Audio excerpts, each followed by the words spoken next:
Lemos esta manhã Lucas 11, de 5 a 13. Disse-lhes ainda Jesus: qual dentre vós, tendo um amigo, e este for procurá-lo à meia-noite, e lhe disser: amigo, empresta-me 3 pães, pois um amigo, chegando de viagem, procurou-me, e eu nada tenho para lhe oferecer. E o outro lhe responda lá de dentro, dizendo: não me importunes, a porta já está fechada, e meus filhos comigo também já estão deitados. Não posso levantar-me para te dar. Digo-vos que, se não se levantar para dar-lhes por ser seu amigo, todavia o fará por causa da importunação e lhe dará tudo o que tiver necessidade. Por isso vos digo: pedi e dar-se-vos-á, buscai e achareis, batei e abrir-se-vos-á, pois todo o que pede recebe, o que busca encontra, e a quem bate abrir-se-lhe-á. Qual dentre vós é o pai que, se o filho lhe pedir pão, lhe dará pedra? Ou se pedir um peixe, lhe dará em lugar de peixe uma cobra? Ou se lhe pedir um ovo, lhe dará um escorpião? Ora, se vós, que sois maus, sabeis dar boas dádivas aos vossos filhos, quanto mais o Pai Celestial dará o Espírito Santo àqueles que lhe o pedirem. Amém. Amém. Meus irmãos, quando nos aproximamos aqui destes versos, temos que... Fica muito fácil perceber, não é? 2 coisas. Primeiro, daquilo que se trata, não é? Até porque Jesus é muito claro. E Jesus, quando conta esta parábola, e nós lembramos o sentido da parábola, de que a parábola ela tem um sentido, ela tem o objetivo de ensinar um princípio. Portanto, a parábola, quando nós vamos estudá-la, nós não estudamos tão a miúdo quando é uma palavra de um ensinamento, uma advertência, como outros textos que nós já fizemos. Mas nós vamos perceber e entender que esta parábola quer ensinar um princípio. E neste caso aqui fica muito fácil, muito simples, porque Jesus, ele é claro em dizer qual é o objetivo desta parábola. Verso 8. Digo-vos que se não se levantar para dá-los por ser amigo, todavia o fará por causa da importunação e lhe dará tudo o que tiver necessidade. Aqui o importante não é que ele bateu para pedir pão. O importante não é que horas é que é. O importante não é se eles são amigos ou se só são vizinhos. O importante, nada disto é importante. O importante é que aquele que ouve do lado de dentro, apesar da hora ser inapropriada, e ele dizer que já está na cama com os filhos já estão a dormir, e naquela altura já temos falado sobre isto, não é? De como que as casas eram, e provavelmente era uma casa em um só cômodo, tanto que ele diz: os meus filhos já dormem também. Ele diz: agora eu não vou abrir. Ou seja, provavelmente era uma casa de um cômodo. Se fosse uma casa com muitos cômodos, os filhos estão no quarto atrás, não havia nenhum problema, não é? Mas normalmente, e como acontecia nas famílias, era que dormiam, muitas vezes, no chão. E os filhos dormiam, às vezes, em esteiras que eram colocadas à noite para dormir. Então o pai já estava na cama, os filhos já estavam ao pé dele. Imagina ele agora, à noite, tudo escuro, os filhos a dormirem, a levantar, a tentar achar onde é que está o pão que sobrou do dia, para tentar apanhar, abrir a porta. As portas eram com aqueles grilhões de ferro. Imagina abrir aquilo, e de repente as crianças já acordaram. E agora, aqueles que têm filhos, imaginem agora meter de novo a criança a dormir. Porque meter uma criança a dormir é difícil. Mas meter a criança a dormir de novo, depois de já ter dormido, oh meu amigo. Este diz assim: eu dou-lhe o pão e dou-lhe também as crianças. Agora tu cuidas, porque eu vou dormir. Aproveita que está aí animado, recebeste visitas, leva as crianças, brincam. Quando elas estiverem cansadas, pode trazer de volta. Porque meter as crianças a dormir novamente é quase impossível. É uma tarefa de fé. E então ele diz: meus filhos já estão a dormir. Desculpe lá, isto não são horas, não vou. Só que o que Jesus quer ensinar e o que é o centro desta parábola, e que pode parecer então muito simples e dizer: olha, então o pastor hoje vai pregar em 5 minutos, porque já acabou, já disse, o sentido da parábola é este. Que é, então, aquele amigo se continua, e a palavra aqui é uma palavra muito interessante, porque ele vai dizer no verso 7, não me importunes. É mesmo no sentido mal, não é? Quando nós pensamos alguém que está a importunar, ninguém diz assim, olha, ontem ligou-me um amigo a importunar, olha que alegria. Ninguém diz assim, não é? Quando diz, olha, ontem ligou-me um amigo, esteve lá a importunar-me. Pensamos, ei, que mal, não é? Quase pensamos assim, que pena que eu atendi, não é? Se calhar não devia ter atendido a ligação, era mais fácil. Não sabia, era um amigo a ligar e não imaginei, olha, que bom, olha, está aqui agora, o que é que se passa, não é? Ou às vezes, pronto, alguém imaginar alguém doente, o amigo estava a ter, porque olha, tem alguém que ia passar mal, ajuda lá, acode lá, ok, tudo bem, mas para dar um pão, porque chegou uma visita na casa dele. Nós temos que ter um cuidado, lembrar que Jesus usa esta parábola por uma razão, e usa neste sentido por uma razão, porque era sabido por eles, e naquela altura, receber bem, a hospitalidade era uma ordem. Não era algo que, olha, desculpe lá, não dá. Imaginem hoje, atualmente, se alguém chegasse à vossa casa, e a maioria de nós aqui, não é? A não ser, obviamente, temos alguns aqui, alguns jovens, mais jovens, adolescentes, que, pronto, esta realidade não conheceram. Mas o restante, a maioria que conheceu esta realidade, não é? De estar em casa e, de repente... Ó de casa, quem está lá? E aí, olha, chegou alguém, não é? E então abrimos a porta e, olha, convidávamos para entrar. E então, pronto, uma questão de educação, né? Na nossa altura ainda era uma questão só de educação, que é, oferecemos qualquer coisa, não é? Olha, aqui aceita um café, tem aqui um pão ainda, tem um bolo, tem qualquer coisa, então já está pronto, já está próximo aqui da hora do almoço. Pronto, são 11h30, eu ia começar a preparar agora o almoço. Se quiser ficar para almoçar, não é bom, até que agora ainda dá jeito, porque ainda consigo fazer mais comida, não é? Se chegar a hora que está a sentar à mesa, contadinha a comida, ainda vou ter que partilhar com mais um. Ok. Mas havia isto.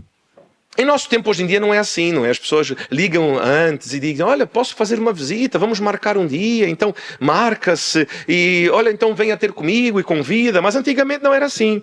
E neste tempo era especialmente diferente, porque as pessoas, como era muito calor, e não haviam as viaturas como existem hoje, com ar-condicionado, não é? Que nós viajamos, e quantas vezes, principalmente no verão, imaginem, o verão, preciso ir a Lisboa, alto verão, eu vou aproveitar, vou sair daqui de Portimão por volta das 11 da manhã, não é hora boa, passar ali no Alentejo por volta de meio-dia, solzinho fresquinho, não é? Vês só a tua viatura, tanto que podem perceber, no verão, quando viajarem para Lisboa, durante o dia, podem ver, contem quantas viaturas vão ver paradas à beira da estrada. Porquê? Porque exatamente o calor extremo faz com que as viaturas não aguentem e, olha, vão parar à beira da estrada com os carros sobreaquecidos, com problemas elétricos, porque o calor excessivo o faz. Então, por exemplo, eu com as crianças agora já estão maiores, já é um bocadinho melhor, mais tranquilo. Mas normalmente e antigamente nós fazíamos muito isto. Quando íamos viajar, por exemplo, íamos para a casa dos meus sogros aqui há 3 anos atrás, ainda há 3 anos atrás, mas elas eram muito menores, preferíamos sair à noite.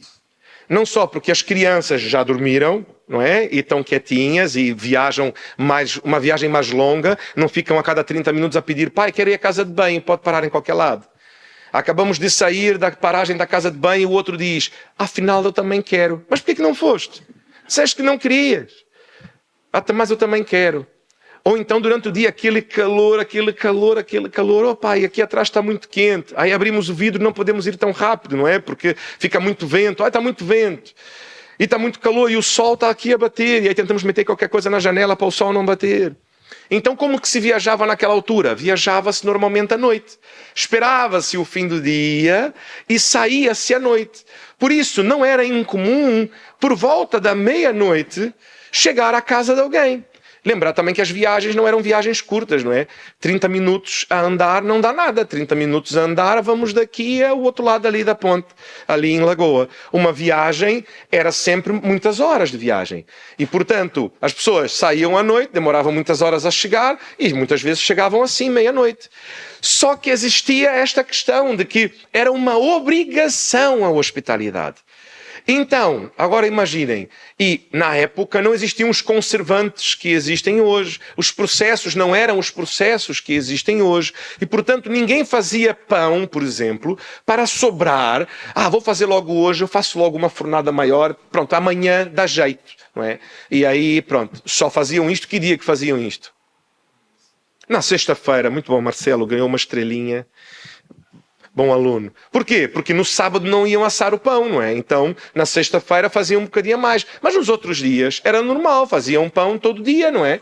Acordavam pela manhã, preparavam o pão, metiam no forno e faziam o suficiente para aquele dia. Até porque o pão, ele começava a estragar de um dia para o outro. Então não era incomum a esta hora, por exemplo, alguém bater a tua casa e ter que ter hospitalidade, mas não teres nada.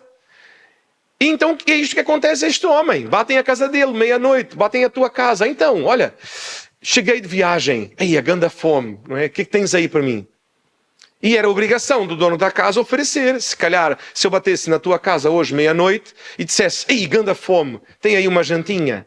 Quer dizer, pastor, desculpa, mas não tem nada, não é? Fiz janta, mas isto era 8 da noite e agora já comemos tudo e não tem mais nada. E se calhar ia ter que fazer qualquer coisa, não é? E se quisesse fazer assim. E naquela altura não era uma opção, era uma vergonha para aquele homem dizer, olha, desculpe, mas eu não tenho nada para lhe oferecer. Chegaste de viagem, estás cansado, estás com fome, mas eu não tenho nada para oferecer. E agora imaginem, numa vila, naquela altura, se hoje em dia, meia-noite, já não tem nada aberto, não é? Até o centro comercial já fechou meia-noite. Só há farmácia de plantão. A farmácia não vende pão, não há nada para comer na farmácia, não é? Então, o que acontecia? Imagina aí naquela altura, naquele tempo, em uma cidade pequena. Não havia opção, não havia a quem recorrer. Senão a quem? E aí, novamente, os mais antigos já sabem, não é? A quem vamos recorrer quando falta qualquer coisa e é uma coisa assim? É ao vizinho, não é? É ao nosso amigo. Vizinho, desculpe lá, olha, tem aí um pão, é porque me chegou também aqui um amigo e ele tem fome e eu não tenho nada para oferecer. Não me deixes passar esta vergonha. Percebem aqui o que é que se passa? Esta era a situação, uma situação que eles conheciam bem.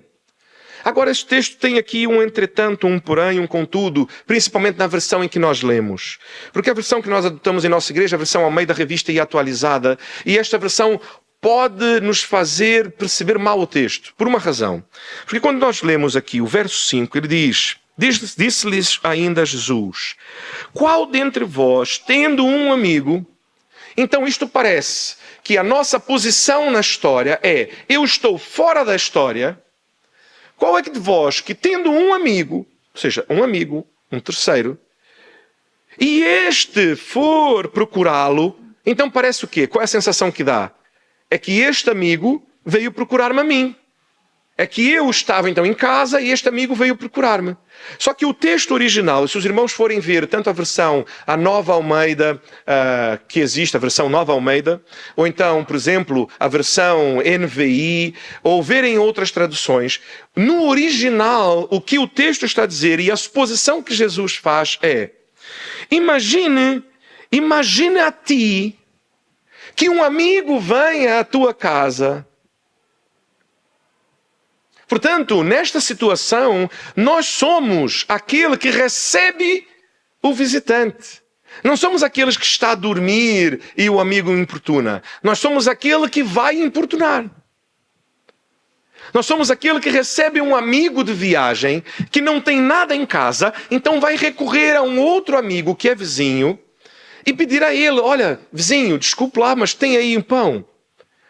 E imagine, numa cidade pequena normalmente se sabia, não é? Eu sei lá que ele fez pão a mais. Ele sempre faz um pão para sobrar, como tem os meninos. Às vezes os meninos acordam à noite com fome, não é? Tem lá que ter qualquer coisa para as crianças comerem, senão imagine só confusão. Então ele sempre faz pão a mais. Eu já sei que posso recorrer a ele. Vou lá perguntar se ele pode dar-me aí 3 pãezinhos. E 3 pães não era nada demais. 3 pães era mais ou menos isto. Uma quantidade que um adulto iria comer como uma refeição.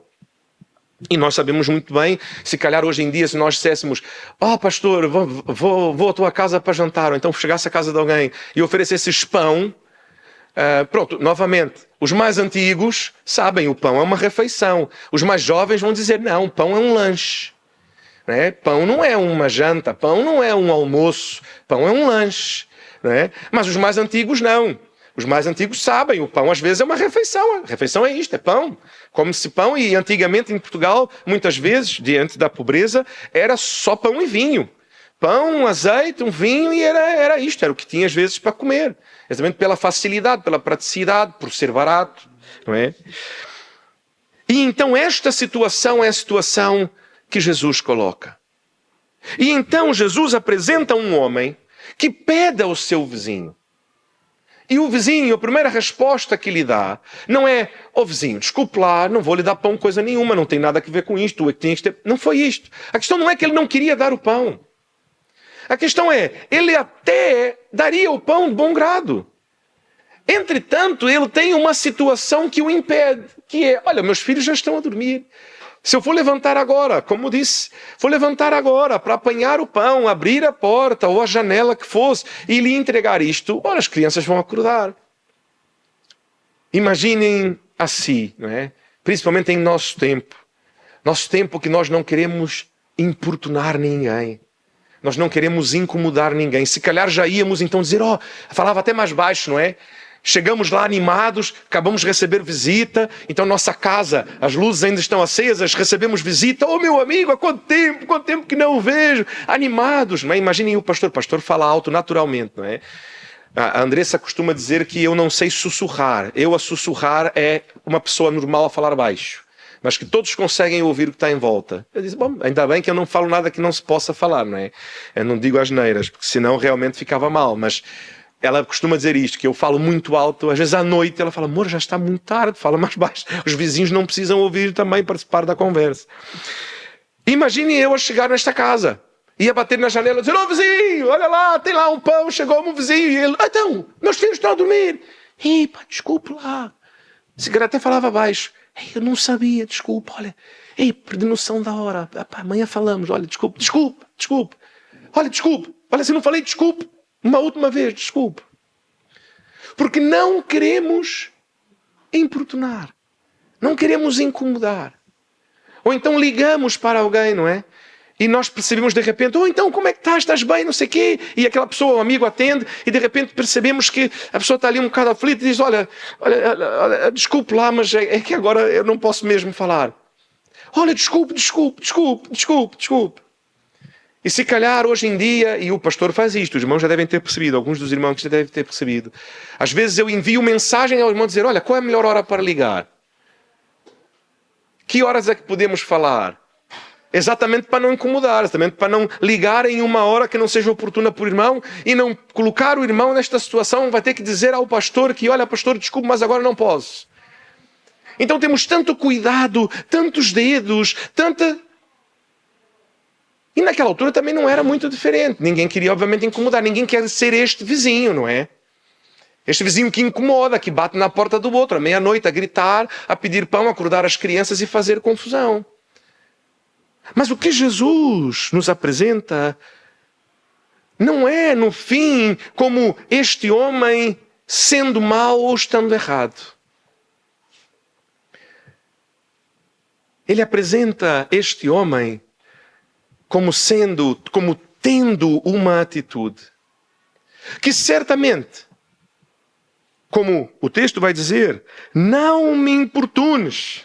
Aquele que está lá dentro, qualquer um de nós, iria sentir-se assim, ainda que talvez não dissesse, mas ia sentir-se assim, olha, não me importunes.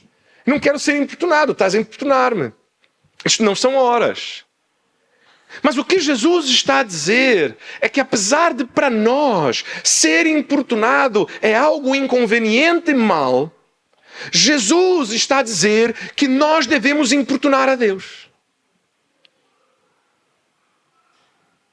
Que a atitude correta daquele que ora é a atitude daquele que importuna. Ora, se Jesus, que é Deus, que é o Filho de Deus, está a dizer, ora, importunes a Deus. Porque Deus não perderá a paciência contigo. Deus não fica chateado com quem o importuna. Pelo contrário, Deus alegra-se. A atitude que Deus quer de ti é esta. Que batas a sua porta meia-noite a clamar a Ele e pedir, Senhor, olha, chegou-me visita, eu preciso, ajuda-me. Esta é a atitude que Deus espera de nós. Deus ama a persistência. A palavra no original, ela quer dizer uma importunação audaciosa. Como se este que está dentro a responder, ele respondesse: como ousas? Epá, isso lá são horas. Estás passado da cabeça. Deus, Ele não responde a vontadinhas nossas e a questões circunstanciais. Mas, pastor, de onde é que tiraste isto? Nós já lá vamos lá ter. E, meus irmãos, aqui apenas 3 observações, principalmente por nosso tempo, que é aqui um cinto de segurança, um airbag, para que os irmãos aproximem-se deste texto com segurança, porque se calhar, pode ser que ao ouvirem isto que acabaram de ouvir, alguns em nosso tempo interpretem desta maneira aqui, e eu quero colocar estes asteriscos para os irmãos perceberem. Porque o facto de nós percebermos Jesus a dizer que nós devemos importunar e persistir na oração, quando nos aproximamos do Senhor, isto não tem a ver com afirmação positiva. Sabem o que é afirmação positiva? Se afirmares positivamente, não, estou a procurar um emprego, então eu enviei o meu currículo, e então alguém me pergunta, então, enviaste o currículo, já chamaram? Não, mas esta vaga já é minha. Porque se eu disser isto para o universo, que a vaga é minha, então vai ser. Se eu afirmar positivamente, então significa que eu vou ter. Eu estou doente. Ah, mas então estás a tomar as medicações? Sim. Ah, então já estás a melhorar? Ainda não, mas já estou curado. Não, mas afinal, espera, estou confuso agora. Que é, disseste que ainda não estás a ver o efeito da medicação, mas já estás curado, então pode parar a medicação. Não, ainda estou a sentir tudo igual. Mas é que eu estou a dizer, já estou curado, estou a tomar posse, estou a apropriar-me disto, estou a dizer para o universo, porque então quando eu disser que já estou curado, e o universo vai fazer com que então eu fique curado. Não tem nada a ver com isto. E os irmãos vão aprender daqui a um bocadinho o que tem a ver. Não tem a ver, novamente, nesta mesma linha, não tem a ver com determinar. Não, é que precisas determinar. Ao orar, então, significa que é isto, eu tenho que importunar. Então, Deus, levanta-te lá e dá-me o pão. Olha, o vizinho não faz assim. Ser inoportuno é uma coisa. Importunar, ser persistente é uma coisa. Ser mal educado é outra. Quer ver como é que sabe bem o limite? Alguém que o importunar e disser, olha, meu irmão, preciso muito da tua ajuda. Epá, eu não tenho como ir para casa hoje. Pode dar uma boleia? Se a pessoa pedir assim, ainda que não queiras, ainda que a tua primeira resposta seja não, e diga, oh meu irmão, olha, desculpa, que eu tenho um almoço marcado aqui depois. Epá, desculpa insistir, mas é porque eu não tenho mesmo, e onde eu vivo não tem autocarro que lá chega.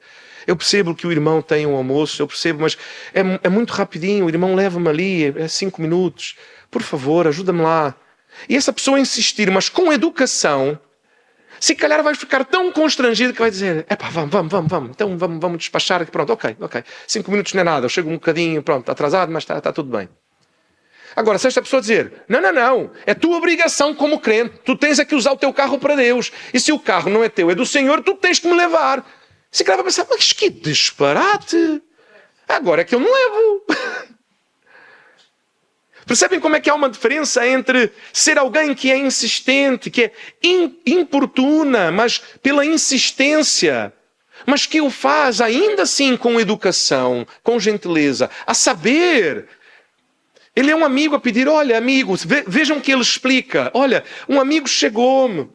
Sabes como é que funciona? Eu preciso ter algo para lhe dar de comer, mas eu não tenho. E eu sei que tu tens. Epá, e és meu amigo, ajuda-me lá. Não me deixes passar por esta vergonha. Percebem como é que há uma explicação? Há aqui, claro, ele está a bater a janela meia-noite, mas ele não está a dizer, olha, eu sei que tu tens pão, dá-me lá.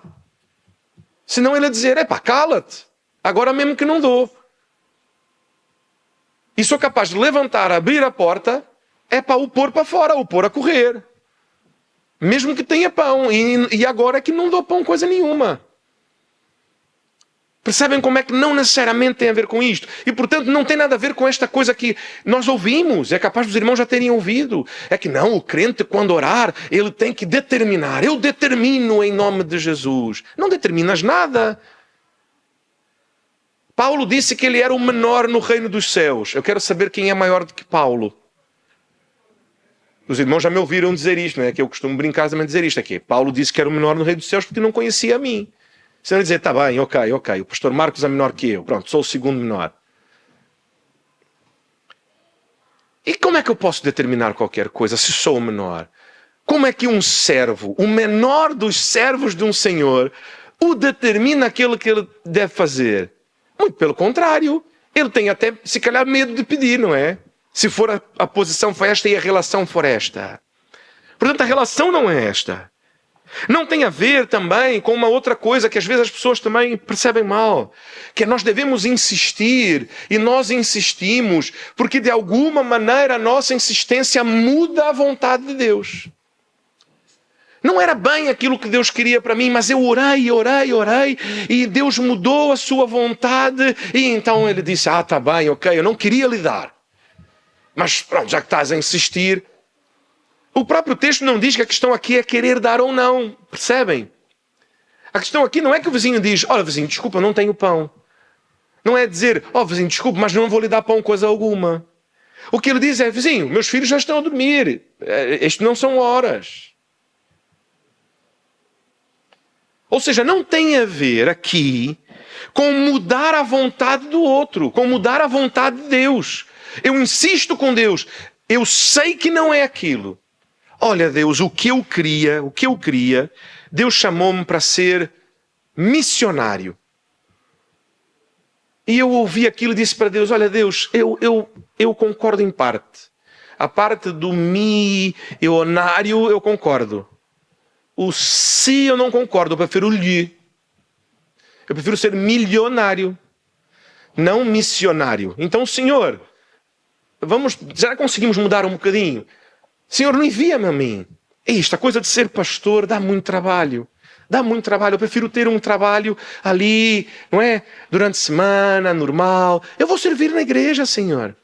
Eu posso até dar uma aula de escola bíblica, eu posso até pregar eventualmente, posso tocar no louvor, mas não me chame para ser pastor. E eu vou orar para Deus mudar de ideia. Ou o contrário. Não, o que eu quero é ser pastor. Mas a própria igreja, a própria comunidade, nós sabemos que pastor, alguém que sente o chamado pastoral não é só individual, mas ele é validado pela igreja local. A igreja percebe a chamada de Deus na vida daquele a quem ele chama. Por isso é que existe a ordenação pastoral, por isso é que existe todo um processo dentro da igreja. A mesma coisa, missões. Não é, Deus falou comigo, a igreja não percebe, não importa a igreja. Não, pelo contrário. A igreja é que abençoa, a igreja é que envia. Mas então a igreja não percebeu? Então eu vou orar até Deus mudar de ideia. Eu vou orar, eu percebi, eu sei que não é o que Deus quer de mim, mas eu vou orar até Deus mudar de ideia. Também não tem a ver com mudança de ideia. Não tem a ver com isto. A palavra de Deus, e nós lemos o texto mais à frente, e no verso 11 nós lemos um verso que é chave para percebermos o que Jesus está a ensinar.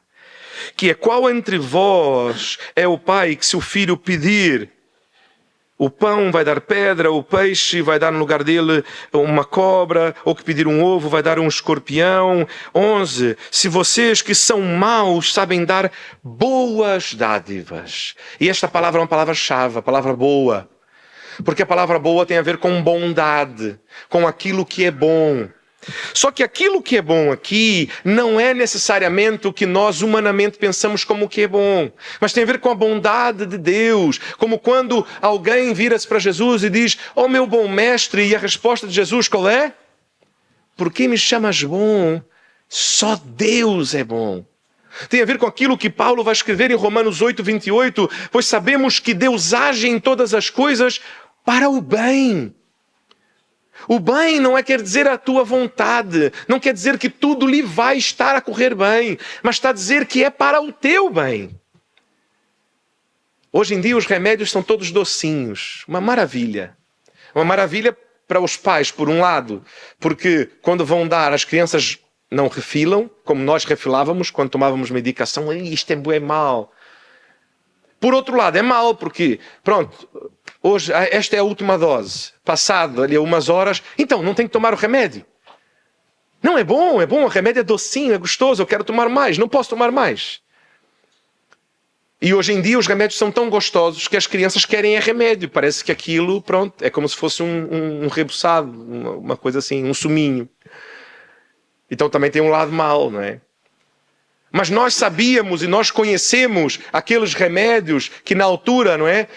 E hoje em dia às vezes ainda faço assim, o Álvaro, pronto, já está maior, às vezes eu faço com ele. E olha, ralei-me aqui, pai, o que é que eu faço? É fácil. Mete aqui um bocadinho de álcool e já está. E então, álcool? Não, isto arde. Pois, arde. E a sabedoria antiga vai dizer o quê? O que arde é que cura. Se não ardeu, não está a valer, não é? Hoje em dia é o contrário. Hoje em dia já tem os remedinhos que curam sem arder. Mas o que nós precisamos aqui lembrar é que Deus é bom. E às vezes o remédio para nós não é saboroso. Às vezes o remédio para nós arde. Às vezes a solução para o nosso problema nos imobiliza. Nos imobiliza, sim. Alguém já partiu a perna? O que é que fazem com um osso partido? Imobilizam. Porque para curar é preciso que esteja imóvel. Então às vezes Deus nos paralisa. Às vezes é o contrário, não é? O pastor está gordinho, precisa emagrecer. O que é que precisa fazer?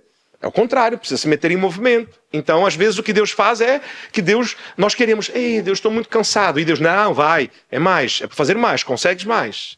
Consegues ir mais, vamos lá, movimenta-te, sai daí, sai do lugar. Está confortável? Tá, então não é para estar aí, porque não é para estar confortável. Anda, despacha-te.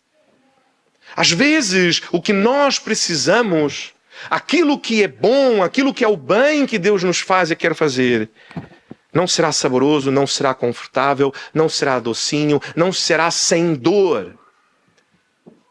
Portanto, quando nós oramos e persistimos com o Senhor, nós devemos saber que Deus, Ele nos dá coisas boas. Não o que queres. Percebem? Deus não vai lhe dar o que queres. Ele vai lhe dar coisas boas. A vontade de Deus é boa. Só a vontade de Deus é boa. E por que Deus quer persistência, então? E vamos ver aqui algumas características. É porque a persistência, ela reflete algumas coisas.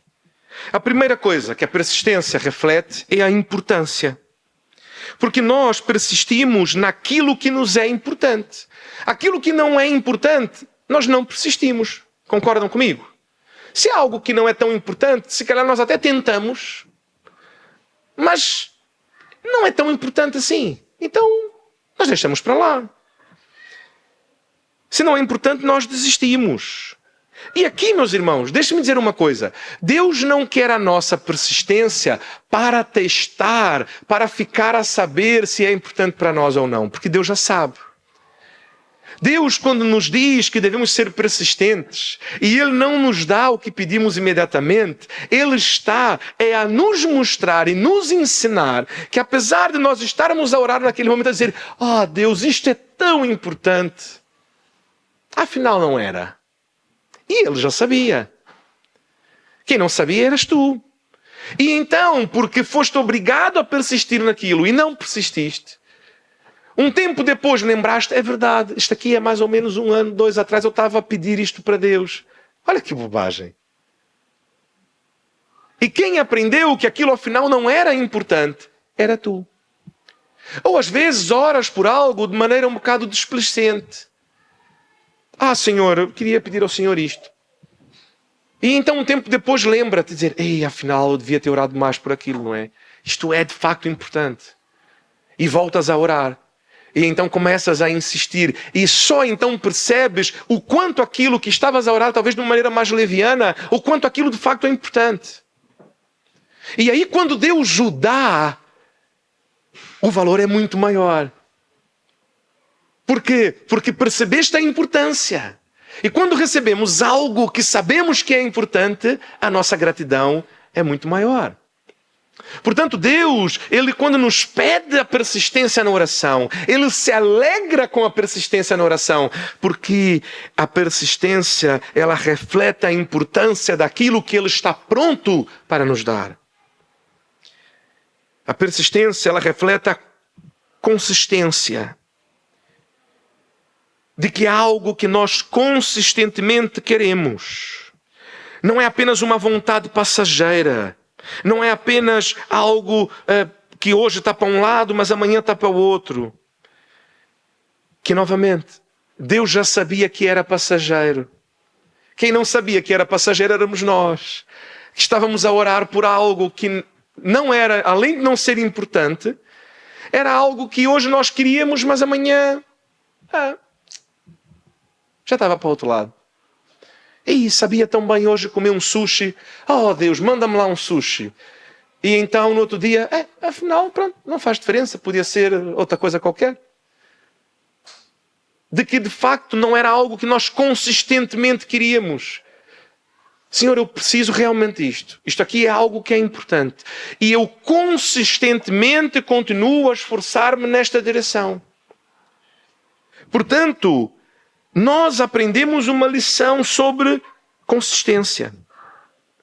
A persistência, ela reflete a disciplina. Porque buscar consistentemente e prolongadamente o que precisamos reflete o caráter da disciplina divina que Deus quer imprimir em nós. Meus irmãos, Deus já tinha para nos dar. Não é que ao orarmos e insistirmos, Deus vai coçar a cabeça e dizer: apanhou-me desprevenido. Espera lá, espera um bocadinho enquanto faço. Então nós persistimos e então Deus conseguiu providenciar. E agora sim, ok, agora tenho. Deus já tinha para nos dar.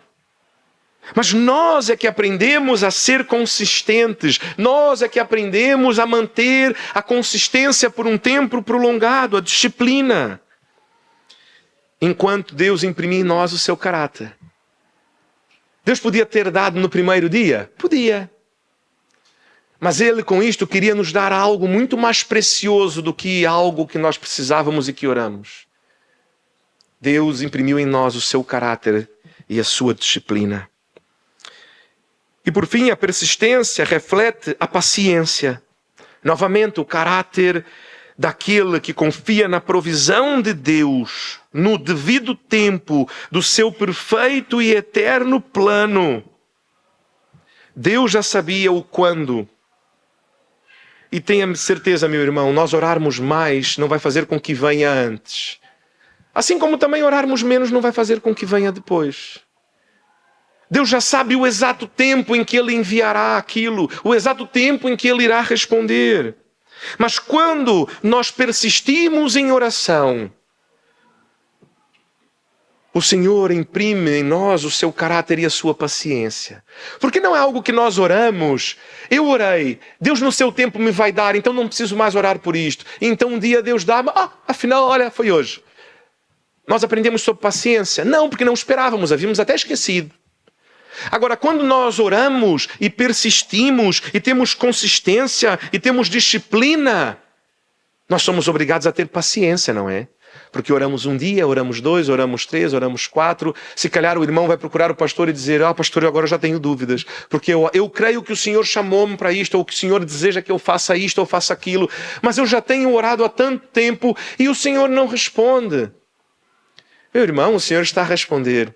Porque o Senhor, enquanto trabalha, enquanto ouve e se inclina a tua oração, enquanto o Senhor busca que sejas persistente, enquanto o Senhor busca que sejas consistente, enquanto o Senhor busca que sejas disciplinado, Deus está a imprimir em ti a paciência.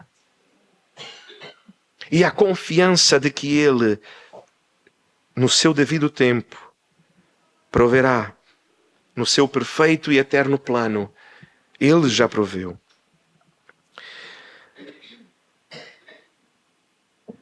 E para nós, a persistência nos dá tempo. Para nós mesmos. Percebem? Tempo de provar o nosso coração. Às vezes nós oramos por uma coisa e dizemos: Senhor, o trabalho que eu queria era este. Ah, Senhor, eu queria era mesmo este trabalho. Olha, eu entrei aqui a este anúncio de trabalho e este é o meu trabalho dos sonhos. Poucas horas e muito dinheiro. Numa coisa que gosto, ainda por cima. Ia, que maravilha, não é? É o trabalho dos sonhos. Maravilha. E então, continuamos a orar. Enviamos o nosso currículo e oramos, e oramos, e oramos, e oramos. E de repente, passado ali um tempo, nós começamos a pensar: mas ok, tudo bem, dinheiro é importante, mas não é tudo. Aquele outro trabalho também paga bem. Tempo é importante, mas as horas desse outro trabalho nem é efetivamente má também. Gostar do que se faz, ser algo que eu gosto, é muito bom. Mas se calhar, trabalhar com o que se ama, daqui a um mês eu já não vou amar. Deixa o que eu amo como hobby, é melhor, e o trabalho é trabalho. Porque já que eu não vou gostar do meu trabalho daqui a um tempo, porque eu não gosto de algo que eu já não gosto, é mais fácil, é melhor. Não é? Melhor do que estragar algo que eu gosto. O tempo faz com que nós mesmos coloquemos à prova o nosso coração. O porquê que estamos a orar por isto? O porquê que estamos a pedir isto a Deus? A que Deus haja desta maneira ou daquela maneira? Os adolescentes têm uma questão, não é? Nós dizemos a eles: vocês precisam orar. Precisam orar para saber se é mesmo esta menina, ou se é mesmo este rapaz. E eles oram: oh Senhor, aquela oração que eles oram: Senhor, será que é? Diz que sim, diz que sim, diz que sim, diz que sim. Porque, obviamente, eles quando vão orar não oram por alguém que não tem nada, não é? E os meninos ficam: oh pastor, eu já orei. Sim, há quanto tempo que oraste? Não, já orei hoje, acabei de orar. E Deus respondeu-me. Ei, nunca vi Deus responder tão rápido. Espetáculo, quanta intimidade com Deus, não é?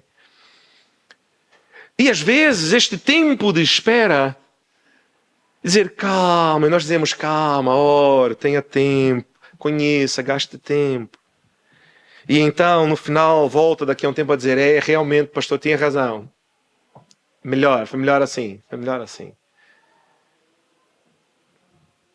Provar o nosso coração, provar na necessidade. Precisamos mesmo disto.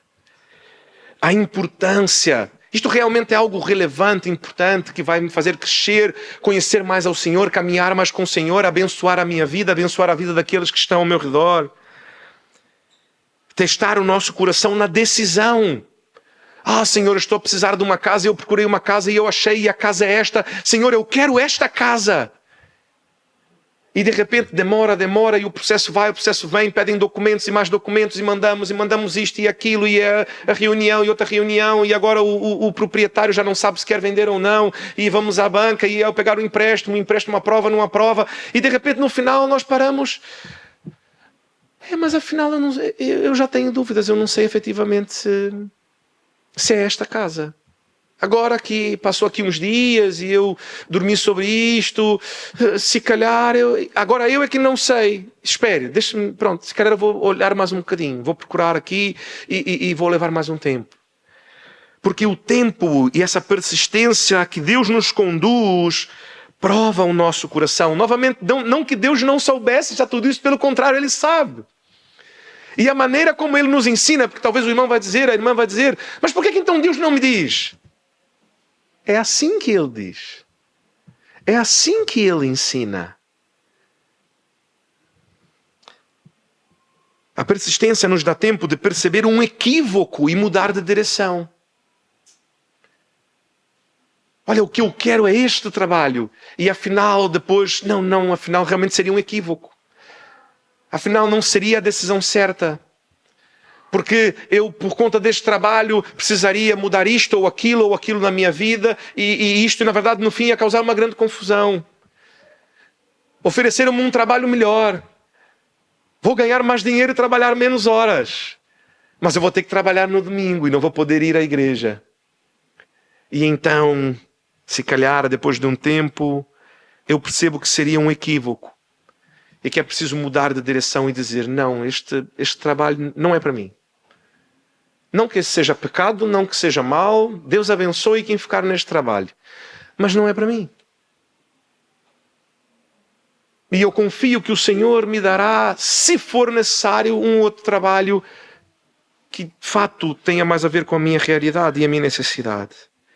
A persistência nos dá tempo, por último, de exercitar a nossa dependência de Deus. Porque quando nós pedimos a Deus e não recebemos imediatamente, isto nos faz exercitar a certeza no nosso coração de que Ele proverá o que for necessário atempadamente.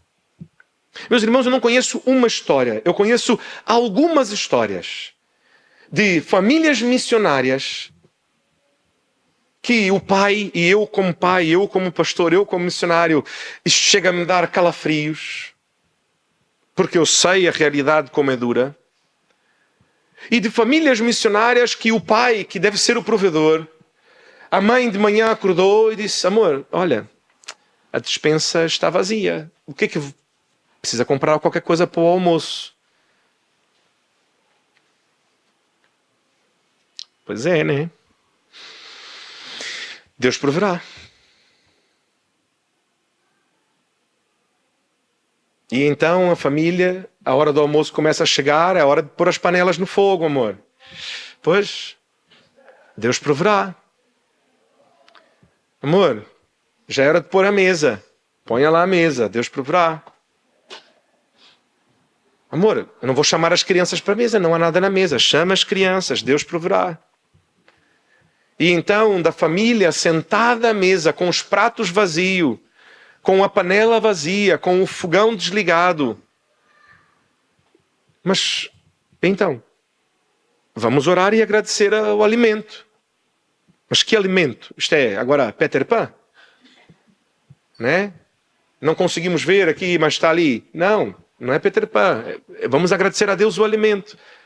Porque eu confio que Deus, no seu tempo, provê. E então, enquanto oravam, e meus irmãos, a Andressa está ali, não é? A Andressa passou por isto. Quando seu pai e sua família eram missionárias no interior, no Brasil. Vamos orar. Senhor, obrigado por este alimento. Então... pastor, está a fazer umas compras. Deus incomodou-me aqui de trazer umas coisinhas aqui para vocês. Desculpe lá, mas pronto, está aqui. E ali estava o almoço. Deus, a seu tempo, proveu. No tempo. Às vezes vai ser mesmo ali, não é? Nós gostamos de futebol, somos um país que gosta muito de futebol. Não é aos 45 do segundo tempo, porque aí pronto, ainda era fácil, ainda era dentro do tempo, não é? É aos 48. Aquela última bola. Aquele último... vai ser o último chute a golo. Por favor, entra. E esta... Pronto, ok, entra. E então a explosão da alegria, não é? Mas é confiarmos. A persistência nos dá tempo de exercitar a nossa confiança e a nossa dependência na certeza de que Deus proverá o que for necessário atempadamente. E aí talvez o irmão vai dizer assim, pastor, isto não é verdade. Porque já houveram situações em que eu precisava e que Deus não deu-me. Irmão, e não aprendeste a lição? Aprendi, não se pode confiar em Deus. Não, a lição não era esta. Então qual era? A visão é que a lição era que não precisavas. O quê? Eu precisava. Não precisavas. Sabe como é que eu sei que não precisavas? Oraste e Deus não deu. Se precisaste, Deus daria. Mas eu estava com fome. Se calhar estavas a precisar fazer um jejum.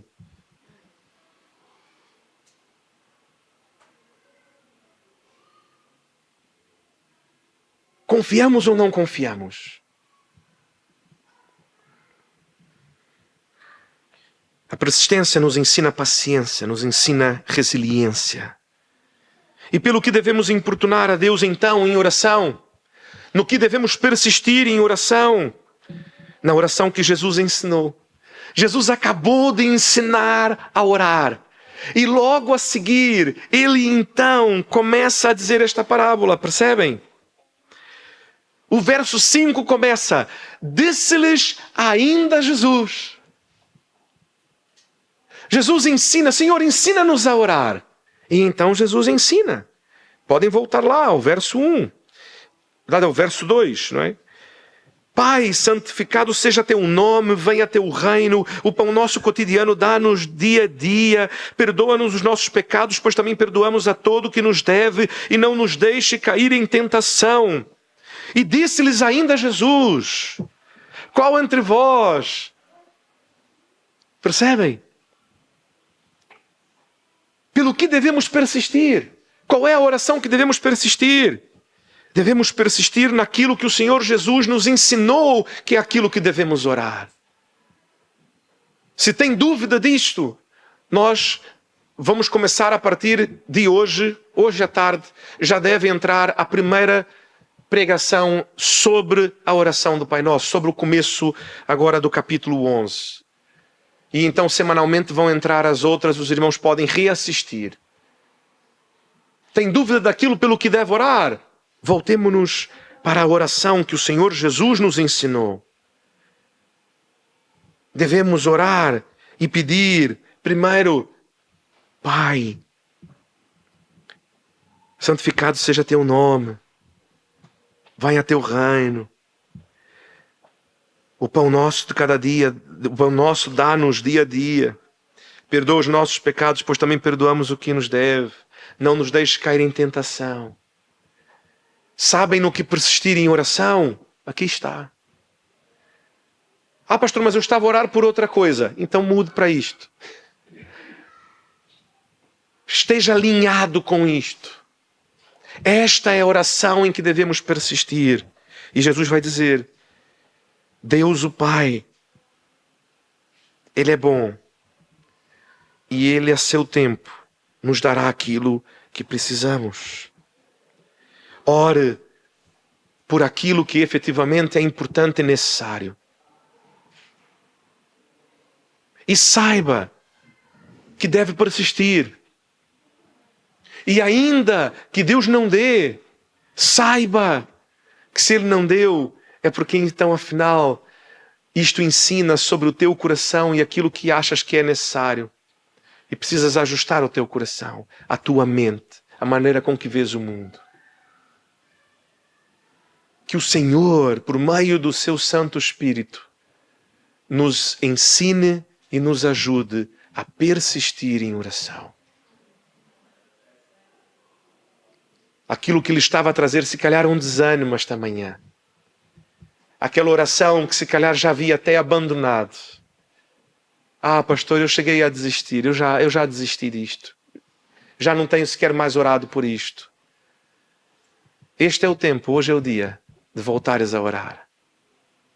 Se calhar é aquele teu familiar, se calhar é pela tua mulher, se calhar é pelo teu marido, se calhar é por teus filhos, se calhar é pelos teus colegas de trabalho, o teu vizinho, o teu amigo, um outro parente. Talvez já tenhas desistido. Eu já desisti. Eu oro, pronto, às vezes eu oro. Persista. Talvez de facto é algo que tens no teu coração, que sintas que Deus tem chamado, tem direcionado numa direção. Ore, volte a orar, persista. E esteja atento a aprender o que Deus lhe quer ensinar. Que os nossos corações sejam ensináveis. Que Deus nos ensine a persistência. E que se vamos importunar alguém, que importunemos a Deus, que se alegra em ser importunado por nós nas nossas orações. Portanto, como nós sempre terminamos, não é? este período.